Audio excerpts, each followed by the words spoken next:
As soon as the dealer Pahom left, Pahom was already packing his bags. He didn't waste a single second. He left his wife in charge of the farm and hit the road with one of his servants. Following the dealer's advice, they stopped at a town along the way to stock up on friendship gifts, fancy tea, wine, and some nice presents.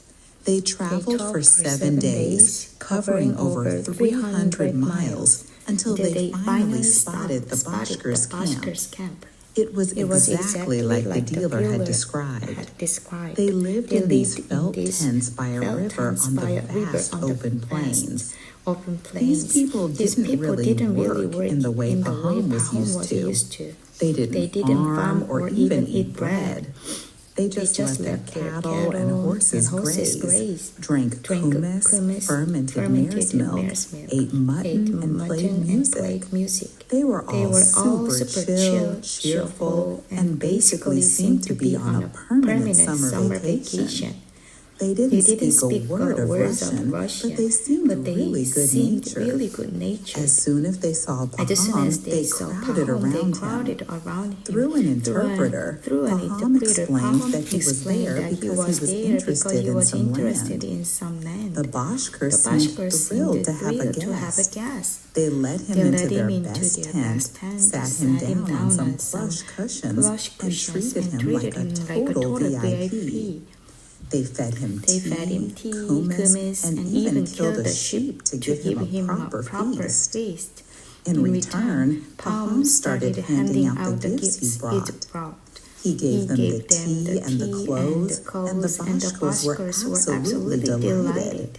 They chatted among themselves for a while and then had the interpreter translate. They want you to know that they really like you, the interpreter said. Our custom is to do everything we can to make a guest happy. Since you gave us such great gifts, tell us, what do we have that you want? We'd love to give you a return gift. Pahom didn't play hard to get.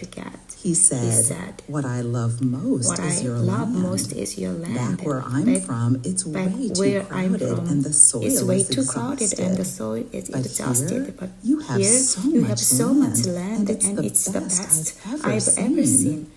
The interpreter translated this, and the Bashkirs started talking and laughing loudly.